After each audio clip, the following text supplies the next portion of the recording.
So recently I got a new baby bunny. Her name is Honey.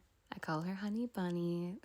She's the cutest thing in the entire world. She's a Netherland dwarf rabbit. Absolutely in love with her. I've been really into creative arts lately. I'm in a creative writing class. That's really fun. It's every Monday. So we just kind of like do work over the week and then on our Zoom call, just go over everything and all our work that we've been creating. It's been really beautiful. I've been leaning in towards myself more lately, trying to sort of see the beauty in everything. I'm not completely isolated. I have my pets and my friends, but I'm definitely feeling good in my solitude as well. I think that I was so used to this like go, go, go sort of lifestyle that it's a little shocking in some ways, but I'm feeling really good about it too. Today was a harder day, but I know that it's completely normal. It's very human, and I'm trying to prioritize taking life slow now, which is something that I didn't get to do before. I'm currently brewing myself a pot of coffee on the old pot. I'm using a sort of medium roast blend, and I'm gonna make a sugar-free vanilla latte for myself with some oat milk. I've really been into coffee lately, making it tea as well, like making myself London fogs at home or like some chai lattes, but you know, like the real kind. So I don't know. I'm just kind of not into artificial drinks as much these days. That's what started my drink passion, but I'm leaning more towards the good stuff. Today's a bit of a somber day, and emotionally I'm kind of feeling drained for some reason. Like everything just feels off and weird, and I'm just trying to get in the headspace of comfort and not pressure myself too much. I do work soon. That's the only thing today that's kind of making me a little anxious because I'm just not in the mood. You know, just not in the mood. Just want to stay home. I just want the day to end. Like, yeah, do you ever have those days where you wake up and you're just waiting for it to end? That's me today. My dog had a seizure this morning, and that was really hard to hear about. I wasn't even here when it happened. But the aftermath was just really stressful.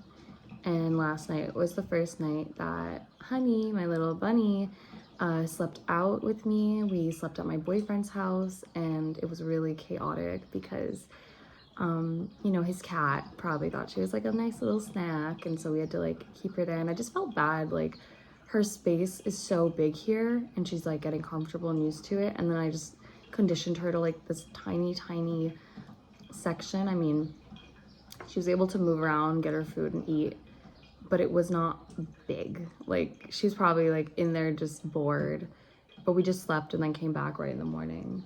And I definitely am gonna have a bigger setup at his house for her. But besides that, doing a lot of creative writing lately. I'm into art. I've been playing Stardew Valley almost every single day. I haven't been reading as much. Like, I feel like I'm not in a huge reading phase right now. Like, I'll read a bit of my novel. I'm reading 2 books right now, and I'm really taking my time. I honestly thought I was gonna get through like 5 books this month, and I'm not even through the books that I started in September. So I don't know, like that just happens too sometimes. Like in the summer, I can read book to book, like it's a hobby, I love it. But fall, I feel everything slows down for me, which is a good thing. And so, yeah, I'm kind of just like, part of me wants to like finish my books so I can get onto more stories just because I love feeding my brain with like escapism and I don't know, just fun stuff. The other part of me is like sad to finish it. I don't know, is that weird? I feel other people experience this as well. I'm kind of sad to finish my books.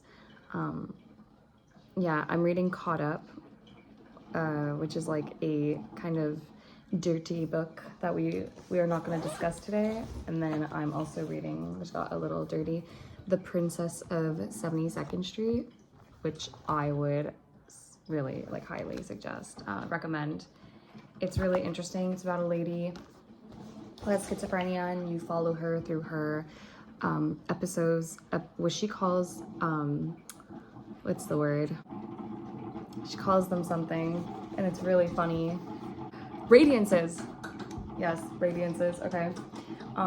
Anyways, it's really fun. Her name's Ellen. It like starts with her talking about like, you know, she's an art person, art major, artist, and her best friend and her are close. Talks a little about her best friend, her relationship with her best friend's husband, and then it's really interesting because you kind of follow her journey through these radiances. So you have like times where she's medicated and she kind of considers this like a mental prison, and the time she's unmedicated, everything just looks so beautiful and colorful. I feel like it really gives you perspective on how the mind of someone with schizophrenia may experience certain episodes. Obviously, this book also kind of covers the downside of it too, which I like. You know, like things happen and she's not totally in control of what's going on, in the sense that her awareness might be altered due to her state. And I think that's really interesting to touch on.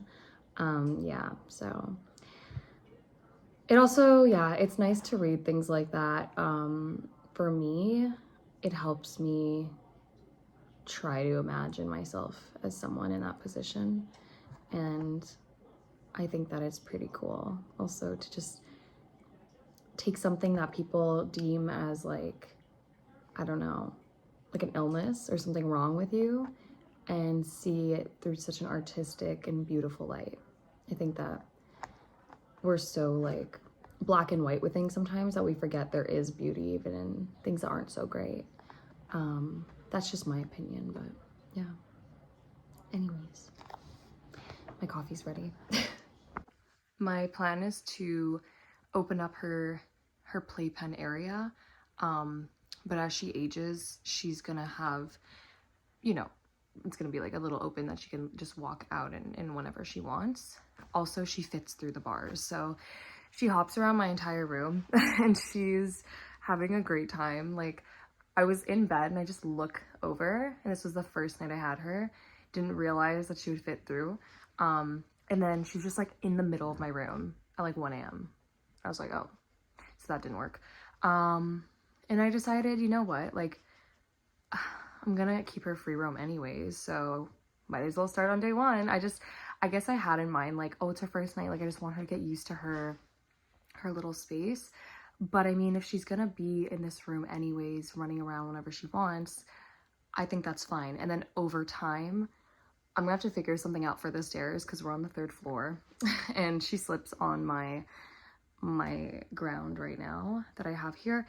So yeah, this flooring is like really, you know, slippery, and I think we need to get something to put so she can go down the hall successfully and not slide down the stairs. Instead, maybe like some matting that could go all the way down, or I'm gonna have to transport her all around the house. And what sucks is the basement's huge and has like a bunch of open space, and I want her to spend a lot of time like running around and whatever there too. So I'm gonna have to, yeah, we're gonna have to do like little trips there quite often. And that's fine. I mean, anyways, she's my child. Don't tell Ellie. But yeah, we have a lot of plans, and my boyfriend's helping me out too with some stuff, so that's exciting. But yeah, her little space. And that's what I meant by I felt bad in closing her. Like, she wasn't like, it wasn't like this, you know what I mean? Like, she literally had like a box that was big enough to fit her stuff, her litter, her food and water, and her bedding and everything. But it wasn't like she could free roam his house or like run around his room. And I didn't really want her on the bed because we're still litter training, and it's, you know, it's a bit difficult. So she's in there for now. But tonight the playpen's arriving for his house, so that's gonna be a big setup. It's gonna be nice, and hopefully whenever I sleep over she can come.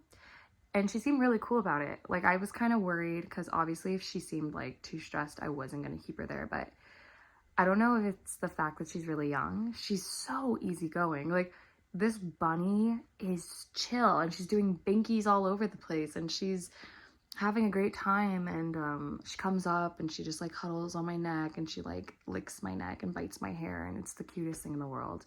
She's just like a very easygoing dwarf bunny, Netherland dwarf bunny. And I think like as long as, you know, she seems okay, I'm gonna keep her in that space. But yeah, so that's that.